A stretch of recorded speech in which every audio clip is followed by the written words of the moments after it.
Hello and welcome to the James Kennedy Podcast. Thanks for coming back. Today we're talking all about inequality. Something that most of us sadly know a lot about already. But what if I told you that it's been actually scientifically proven that it is in fact inequality that is the root cause for pretty much all of our social ills? I'm talking about things like mental and physical ill health, drug abuse, life expectancy, educational performance, violence, crime, fear, imprisonment, anxiety, insecurity, stress, depression, depletion of our resources, teenage pregnancy, pollution, corruption, environmental breakdown. Fucking everything is caused by inequality. Now, we all know that inequality sucks. It's unfair. It's not fair that some people should have more whilst others should be struggling. We kind of know instinctively that inequality is wrong. But Professor Richard Wilkinson and his wife, Professor Kate Pickett, have scoured hundreds and hundreds of studies from all around the world and correlated it with data on each country's level of inequality. They put all of their findings into the excellent book, The Spirit Level, which has sold tons and tons of copies and has been universally praised for actually putting into indisputable proof what most of us know instinctively, that inequality is bad. Not only bad, but it is ruining our society, our values, and life as we know it.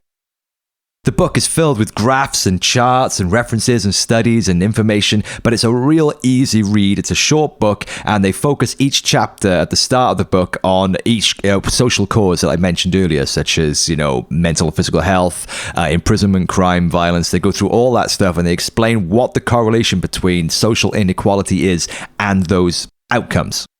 And then they show you the graph. And what's uncanny about this is that all of the graphs look exactly the same. All of the countries with inequality are scattered upon the same point in the graph. So if you pick an issue, say violent crime, and then you lay the statistics that we have around the world for countries that have rates of violent crime, you lay that on top of a country's graph for their level of inequality relative to the others, and it shuffles about, and it ends up looking exactly the fucking same as all the other issues. So the countries that have higher rates of inequality also have a correlatingly high rate of whatever issue you want to pick. It's really uncanny. And it's, like I say, it's kind of, intuitive to us that we would know that anyway, but it's so fucking normal for us now to live in such unequal, unjust, and fucked up societies that we're just trying to get through the week, right? You know what I mean? But to see it there proven scientifically is a real wake-up call, because it's like, yeah, okay, we are really off track here. We've been led astray by an ideology and a political system that is just not serving most people's needs. So I've been really lucky to be able to get one of the authors of the brilliant Spirit Level to come onto the podcast and blow your minds today. I've got the brilliant Professor Richard Wilkinson, co-author of the Spirit Level, and he's going to explain the content of the book, the broader issues, why it matters, and what we can do about it. But before we get down to business, one more nag. Have you subscribed to the goddamn podcast? I'm sick of asking you, man. If you're listening to this, please help a brother out. Click follow, click subscribe, click like, click share, spread the word. There's a lot of good info on this podcast developing now over the previous 40-something episodes with some really cool people and some really great minds. So please tell your friends about the podcast and spread the word, and let's get this information out there, and let's join forces and take control of our country and our society back again. Knowledge is power, man. It all starts with information and education. So I'm doing my bit for the cause by getting access to these great thinkers and these great teachers and sharing this information with you guys free of charge. All you got to do is help me out by subscribing and, helping me to promote this goddamn thing. Otherwise, you know what'll happen. I'll go, do you know what? I can't pay my gas bill by making a free podcast. I'm going to have to get a day job, and it'll all be your fault. So subscribe to the podcast. Click share, click like, give me a star rating. Let's kick this up the algorithm and let's get this info out there. Right, so now you've been told, let's bring on the guest. Today, we are joined by Professor Richard Wilkinson. Richard is an epidemiologist, Professor Emeritus of Social Epidemiology at the University of Nottingham, co-founder of the Equality Trust, and the co-author of the brilliant aforementioned book, The Spirit Level, as well as others. Richard, I've been really looking forward to speaking with you, so thanks so much for stopping by. How are you doing, sir? Thanks for having me. It's nice to be doing this. I always think there's no point in doing research unless people get to know about it. Yeah, I hear you there, man. Well, I'm grateful to you. Well, a lot of people do know about the book. It's done very, very well, and rightly so. I absolutely love the book. It's mind-blowing stuff, and it's so broad-ranging that I can't imagine the level of research that must have gone into creating the book. So, kudos to you and Professor Kate Pickett as well for bringing us this amazing book. For those who haven't yet read the book or don't know anything about it, would it be possible to give us a bit of a summary as to what the book is about and what's the central theme of it? Well, in a way, it comes from out of a very old intuition that inequality is socially damaging, socially corrosive, damages the social fabric in a society. But now you can get figures on the scale of income inequality in different countries, and actually start to look and see whether there are differences in various outcomes related to how unequal a society is. And in the rich developed world, countries like the USA and Britain are much more unequal than some of the Scandinavian countries. And it looks as if, as a result of that, they suffer more violence, more imprisonment, worse health, including mental health. A whole range of problems get worse. So, for instance, as I said, the US is one of the most unequal of the rich developed countries. It has the highest obesity rates. It has more homicide. It has more people in prison. It has worse drug problems. Its life expectancy is actually going down at the moment. That contrasts, for instance, with countries like Norway or Denmark, where you find exactly the opposite. They're doing well on all of those things, and they have much smaller income differences between rich and poor. And basically, we just did that sort of analysis. It's uncanny when you look at it, because one of the things that stood out to me, I mean, the book is very fresh for me at the moment because I've only just finished reading it. So I'll just reiterate some of the issues that you just mentioned there and in the book as well, such as physical ill health, drug abuse, lower life expectancy, educational performance, higher rates of violence and imprisonment and crime, obesity, social mobility, teenage pregnancies, all of these things you mention in the book, and they all get a chapter. And what I found was really uncanny, as I mentioned in the intro, is that when you assess all of these issues and then superimpose them over that country's level of inequality, the graphs that outcome from that are all exactly the same. So it proves indisputably, visually on the page, that a country's level of inequality is directly related to its level of poor performance on any one and all of these issues. And I just found that really uncanny, because it's airtight. You would have thought there would have been a little bit of exception to the rule, but there's not. It's ironclad. And I just found that very uncanny. Like, for me, it's case closed that inequality is the cause of these things.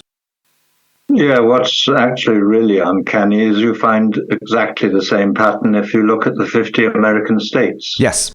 Some states do better than others, and the ones that do best are the ones with the smallest income differences between rich and poor. And so, in a way, it confirms that intuition that's been around since, I guess, before the French Revolution, that inequality is divisive and socially corrosive. That is a common intuition. And in a sense, all we do is show this in hard statistical terms. What is surprising is that it's not just amongst the poor that inequality does the damage. Even better off people would have happier lives if they were in more equal countries. Right. Their children would be less likely to get seriously involved in drugs. They might live a little bit longer. They'd do better educationally. They'd be less likely to be victims of violence. That kind of, in that sense, even better off people would do better if they lived in a more equal country. So we're all affected. And the problems which inequality has its greatest impact on are the ones with what we call social gradients, problems that are more common amongst in the poorest areas in our inner cities. And we all know in any of our big cities, the areas that have the worst health or the most violence or where kids do worst at school. So it's telling us that pattern gets worse in more unequal societies, which makes a lot of sense. Well, it is an intuition, I think. For many of us, it would be common sense. But to have it there visually proven, it's indisputable. You can see it with your own two eyes. You know, it's indisputable that this is a pattern that happens all around the world, everywhere that it's tested, whether it be in various states within a country or in countries around the world. It's an indisputable fact, I think. How did we get here then? Because what's quite distressing to read as a British citizen is that we are pretty much always at the top four of the worst cases, whether it's mental health or drug abuse or violence or imprisonment or social mobility. We are always pretty much at the top of the league there, along with the United States. How is it that some countries like us are so unequal, and then other countries like Japan or the Scandinavian countries are literally always right at the extreme other end of that graph? Well, we used to be one of the more equal countries. In the 1960s and 70s, we were as equal as the Scandinavian countries are now. And we did better on all these things. Right. If you compare us over time with other countries, you can see standards slipping as our income differences widen. Right. And looking at things like infant mortality, seeing that pattern there, that we used to be one of the best countries in terms of infant mortality, and you see year by year our position in the sort of international league table of infant mortality slipping all the time until now we do pretty poorly. It is, and still you asked why. There's a clear pattern in most rich countries that income differences were very large in the 1920s and started to decline in the 1930s and went on declining. So we were becoming more and more equal until the late 1970s. And then from about 1980 onwards, we get a huge rise in inequality again. And so we're now back to levels of inequality last seen in the 1920s. Wow. All the social progress has been reversed, effectively. Class and status are now much more important than they were. And with that goes declines in social mobility and so on. The whole social structure has become more ossified. Status, as I say, matters much more. I think that long-term pattern of changes in inequality is the result of really political changes or ideological changes that, if you like, in the early part, in the 1930s onwards, there's a growing importance of the labour movement, social democratic parties, a belief that people have that there is a better way our societies can work, better for all of us, that life can be qualitatively better. And so you get voices on radio and television representing that sort of other view, what I call the sort of countervailing voice, if you like, whether they're trade union leaders or Labour Party figures or whatever. But from about 1980, that all starts to crumble, disappear, and you get a rise of neoliberal free market fundamentalist ideology under Thatcher and Reagan. And it's not just in one country, it's an international change in thinking. That ideology, that right-wing ideology, wins out, and the left loses any confidence in what it's about, where it's going, and so on. So I think that's what happens. And of course, the Thatcher government and other governments around the world, they privatized the utilities. electricity, gas, water, phones, post offices, and so on. They lowered top tax rates. In the 60s and 70s, top tax rates on the richest people were up to 80 or even 90%. Now they're back to 40 or 45%. So the richer are getting much, much more than they used to. But it's not just that their tax burden has declined, it's that their income differences before tax have increased dramatically. Right. And there are now research papers looking at income differences within big companies. And you find CEOs were earning, well, I sometimes think I shouldn't say earning, they were getting 20 or 30 times as much as the average production worker in the 60s and 70s up to around 1980. But by the first decade of this century, they were getting not 20 or 30 times as much, they were getting 200 or 300 times as much. Yeah. Suddenly a huge escalation in the differences within large multinational companies. And there are also research papers which look and see whether the performance differs according to how well paid the CEO is.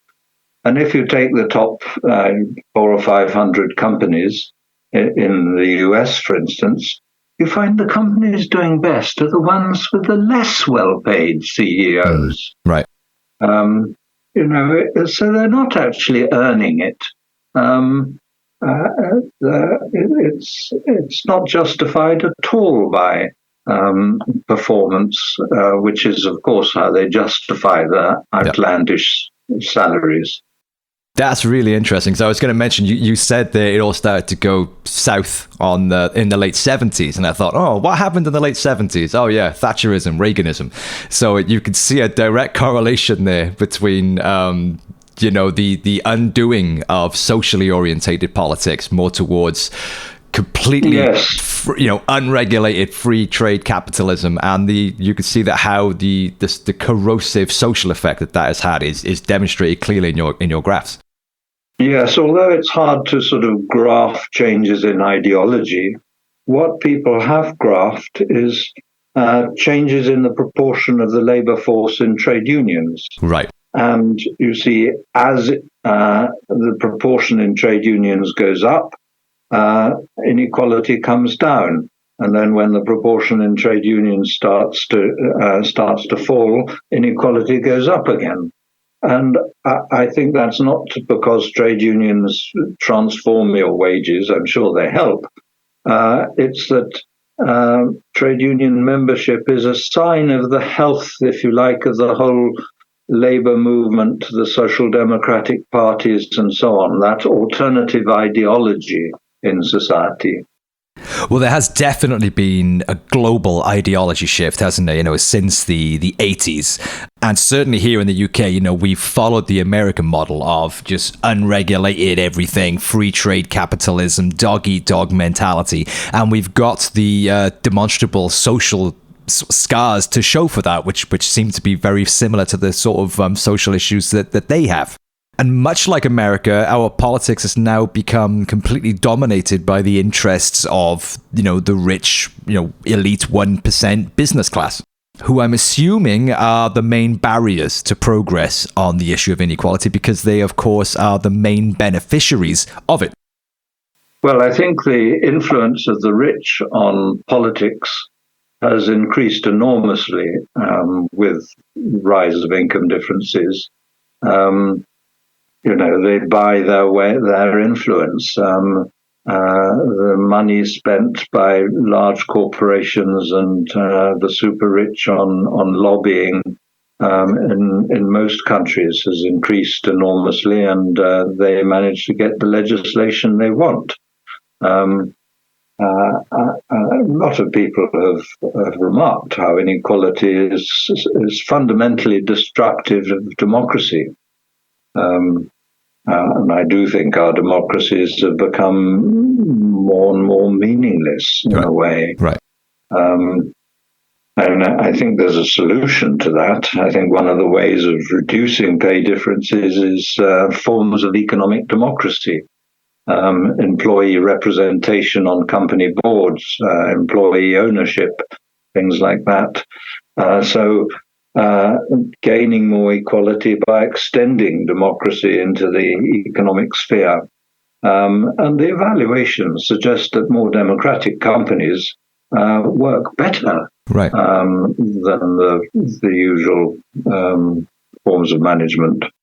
I guess it's difficult though, isn't it? Because the people that truly hold the reins of power these days, the people you just mentioned, the super rich, I suppose they're not really affected by this, though, are they? I mean, they live in, gated communities and yachts and private planes, and their kids go to private universities. And so I suppose they are essentially insulated from the damage that this inequality that they are the causes of wreaks on the rest of society. Well, I think they're not completely insulated. We don't have data on the super rich. So we can't see the levels of mental illness or violence or whatever, but we can, talking about the super rich as the top fraction of 1%, but we can talk about the top 5 or 10%. Okay. And we see even they would do a bit better and more. And the differences are smaller at the top. Differences in what inequality does to people compared to the impact on the bottom of society. But it looks as, and we all know that children get mental health problems and become drug addicts and, commit suicide and so on. They're not really insulated from what goes on in the rest of society. Right. Yeah. And regardless, anyway, I mean, 95 to 5% ratio is not a good split for the people that have got everything and then the rest of us that are scrambling amongst ourselves. So regardless of whether the top 1, 5, 10, 20% or whatever like it or not, it's still not cool. A democratic society ought to be able to deal with this. Yes. Whatever the top 1% are doing or thinking. Yeah. Right. But actually, it's they who control what happens, and it's not only the lobbying; it's also the control they have over the media. The major newspapers, television, and so on. Yeah. And actually, it was clear in the States. You could see the right setting up right-wing radio stations and so on. Which became more influential and helped this change in popular ideology. Well, I suppose it comes down to our values, doesn't it? I mean, as you mentioned, we do have an instinctive set of values, and most of us know kind of instinctively that inequality is wrong. We don't need it explained to us why that is. So, we do have those values, but we've been locked into a system now whereby we are living out of alignment with our quite primal and natural human and communal values. So, essentially, I feel that we need a shift back now. We need to reclaim the ground that we've lost and get back to a sense of living in alignment with the values that are better for everybody. Well, I think there are more immediate effects. And one of the things when I give talks, I show that community life weakens. People feel they can't trust each other. There are various questions in national surveys like, do you feel people would take advantage of you if they got the chance? Or do you feel most people can be trusted? And that plummets with greater inequality. And of course, that goes with people not feeling safe walking home late at night in our towns. And, it's a major issue, particularly for women. An infringement of their freedoms, very important, fundamental infringement. But you also get this rise in homicide rates, which has been shown all over the world. So those more unequal societies are not only less friendly, less community orientated, less trusting of each other, but they're more dangerous. And if you look at really the most unequal societies, places like Mexico and South Africa, you see it's gone a stage further. There are people actually afraid of each other. They've got bars on their windows and doors and razor wire around the top of around their gardens and so on. And other people are to be feared, kept out, dangerous. And that is really so tragic because studies of happiness and well-being show that the quality of social relations is absolutely crucial. Having lots of friends, being involved in community life are fundamental to happiness. And it's there that inequality is doing its greatest damage. And that's not just the poor, it's what all of us suffer. 100%. Yeah. And that ties in with something else I wanted to ask you about. I haven't yet read The Inner Level, which is the other book that you co-authored with Kate Pickett. The tagline to that is How More Equal Societies Reduce Stress, Restore Sanity, and Improve Everyone's Well-Being. Now, I'll be fascinated to read that because we have seen, and it's quite well known now, that there's a global increase certainly in the Western world, of anxiety and stress and depression and all of these things. And I think it's a direct result of this ideology shift that we've been talking about. This kind of dog eat dog, you're on your own, there's no community, it's just the individual. That living out of alignment with our natural sense of community and tribalism it's going to be detrimental to people's mental health. And certainly now, at a time of the cost of living crisis and war and all the bad news and our national assets are getting sold out from under us and stuff like that, more and more increasingly are we becoming stressed and tense and pressured and anxious and despairing because of the ever-tightening grip of this right-wing, conservative, capitalistic worldview. So am I right in thinking that that's where you're going in the other book, The Inner Level? Yes.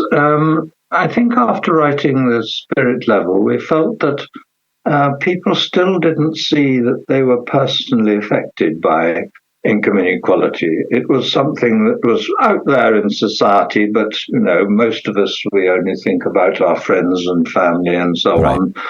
We have an idea of the personal life that really matters to us, and the big outside things in society are somewhere else. And so we wanted to show that actually the mechanisms come right into our most personal experience. And actually what inequality does, I said it makes class and status more important. That means it raises issues of your feelings about self-worth. And it's clear that we feel that we're more worried by other people's judgments of us, how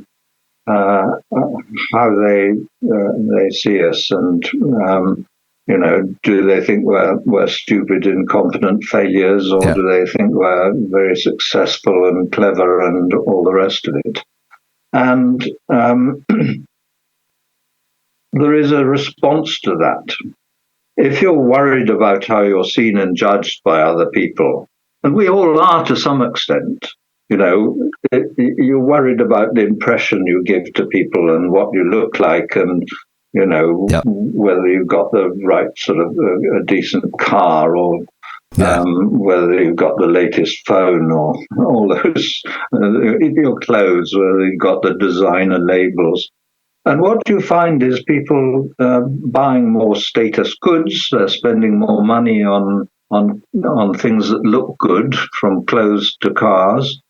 But the psychological response is twofold. You can either feel lack of confidence, insecurity, that you're no good.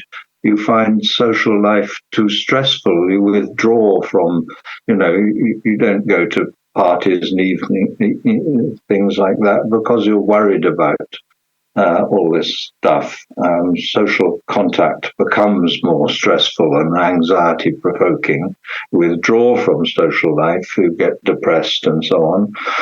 Or the other response to feeling worried about how people see and judge you is to big yourself up.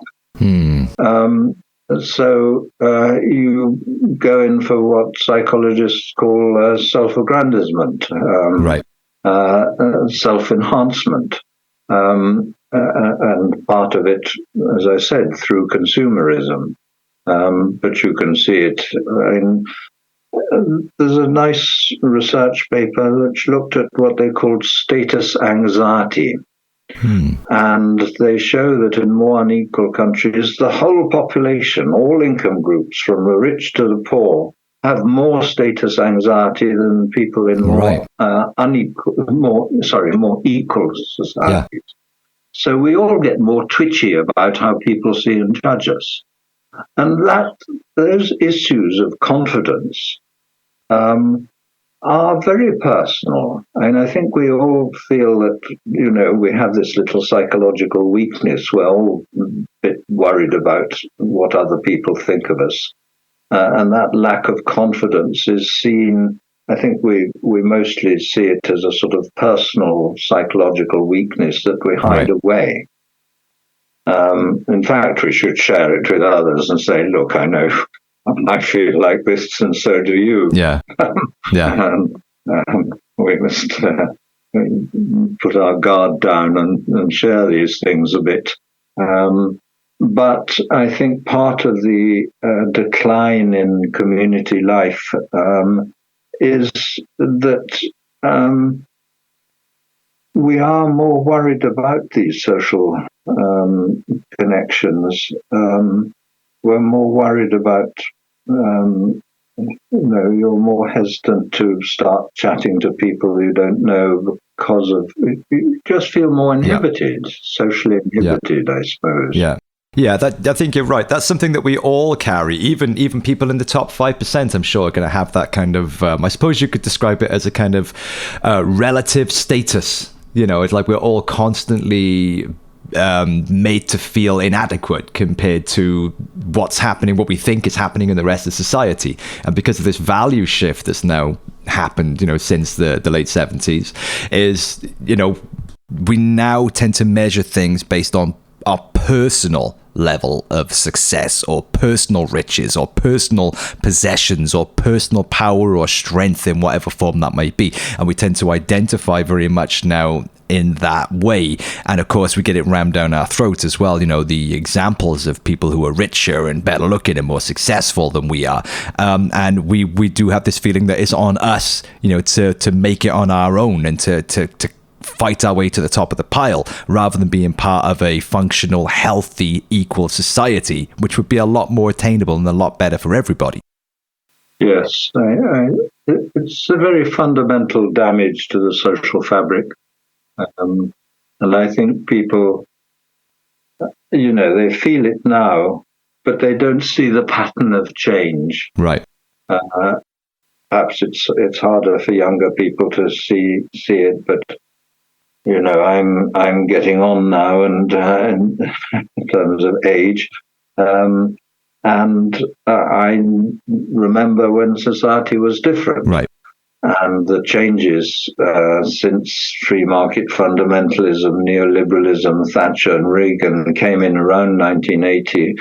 I can, in my own experience, I can feel that they have made our society more antisocial. Right. It used to be a warmer, more friendly, cooperative place than it is now. Well, I'm an 80s baby, so I don't have any other point of reference. I know it's crazy, but I don't have a personal point of reference of what life could be like that would be different to this. Bad luck. Yeah, you're right. we have to be campaigning, struggling to make a better society that has those characteristics that we know are important to our well-being and happiness. Well, speaking of solutions then, and moving us into a better direction, to kick off, I asked the Chat GPT, the artificial intelligence computer, how we can solve inequality before I came on the podcast today. And I want to share with you what it said. Number 1, tax the rich higher. 2, increase wages. Number 3, strengthen the unions. Number 4, provide free education and free healthcare for all. Number 5, tightly regulate the financial and real estate industries. Now, I was quite impressed with that. I thought that sounded quite lefty for a robot. Would you agree? Yes, I would. I've tried it out on a number of things, not that particular question, and I've been rather impressed by its answers. And I suppose it's going through vast quantities of research and discussion and literature and so on, and just pulling out the stuff that comes up repeatedly. Yeah. But I mean, there's no doubt we've got to tax the rich more. I mean, given that our services, public services, are falling to bits, whether it's school buildings with the ceilings falling down, or lack of teachers in all sorts of subjects, or whether it's the NHS. The idea that you should allow the super rich to be pulling in millions each year and giving rise to in families, I can't remember the word I want, but who will not have to work for generations because their great-great-grandfather was paid millions and they stashed away and so on. We don't want a society like that, and nobody can really believe that allowing people to have those huge incomes is more important than funding the health service properly. Yeah. But it's not just a matter of taxes and benefits. It's as I was saying earlier, a matter of extending democracy into the workplace. And if there was some measure of democracy in the workplace, you might think your boss should get a bit more than you. You might think maybe you'd vote for him to have twice as much. But you probably wouldn't vote for him to have 200 or 300 times. No. I'm saying him all the time, but of course there are now a few women CEOs. Well, we say him because that is generally the way it is, unfortunately. That's generally the way it is, yes. People actually often ask me how other forms of inequality fit into this, ethnic inequality, gender inequality, and actually they're all related, because in societies where you've got bigger overall income differences, there is more discrimination by ethnicity and gender. So women's pay disadvantage is bigger in those societies. Right. And the differences between black and white are bigger. So, it's part of the way I said that class and status becomes more important. With that goes a process of thinking the people at the top are brilliant and the ones at the bottom are hopeless, and the prejudiced view that the poor are poor because they're, lazy and stupid. And all those prejudiced ideas.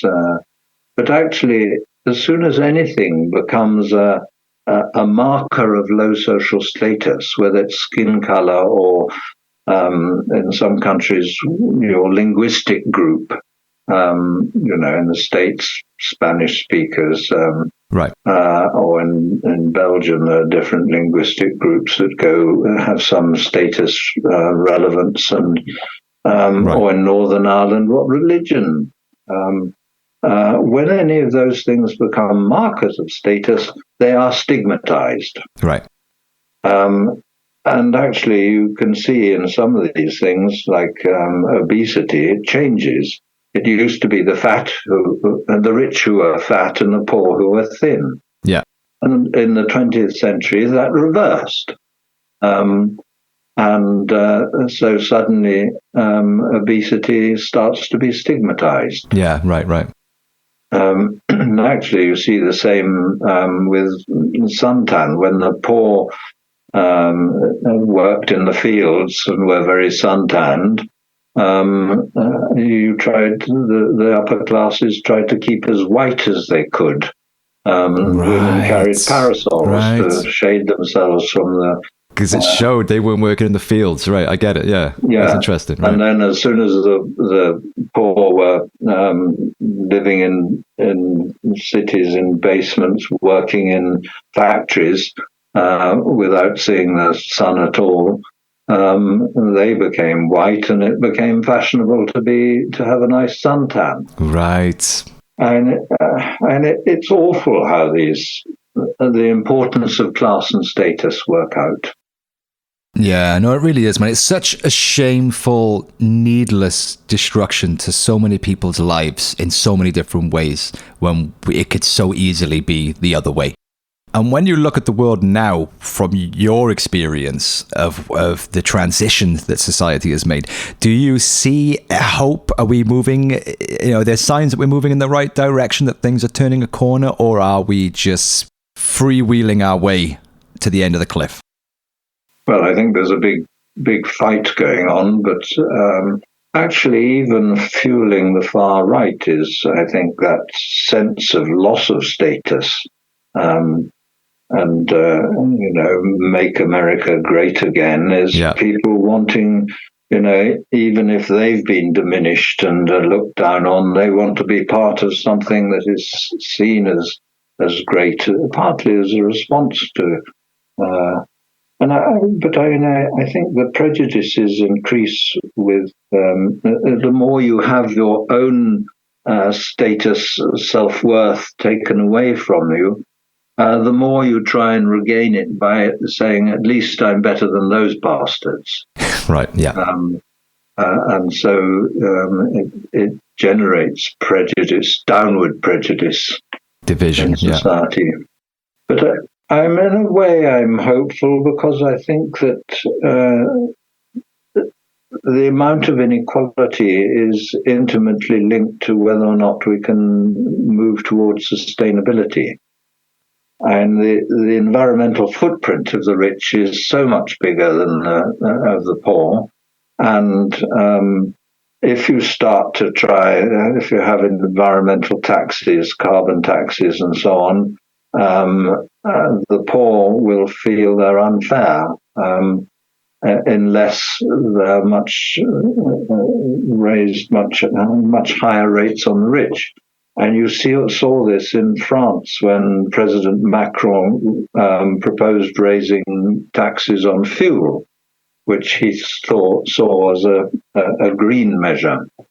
And the response was the Gilets jaunes. There was this huge movement lasting months and months in endless different French cities saying that was unfair. To be taxing the fuel that the poor used. So Macron had to drop it. And, there are lots of reasons for thinking that to make any environmental policies acceptable, they have to be accompanied by measures to increase equality. But as I say, particularly because, the private planes and the endless amounts of flying done by the rich and lifestyles and huge houses and so on, the environmental footprint is really so much worse. Yeah. And actually, to move towards sustainability, environmental sustainability, we just have to lower consumption. And it's the consumption of the rich, which is the main offender. Main problem, yeah, 100%. Well, as we come towards the end then, because I'm conscious to not take up more of your time than I promised you I would, what can people listen to this do? What can we do? What can the 95% of us actually do to regain control and steer us back to sanity? Well, we started the Equality Trust, which you'll find on the web if you look up Equality Trust. .org.uk. That's a small registered charity that campaigns for greater equality.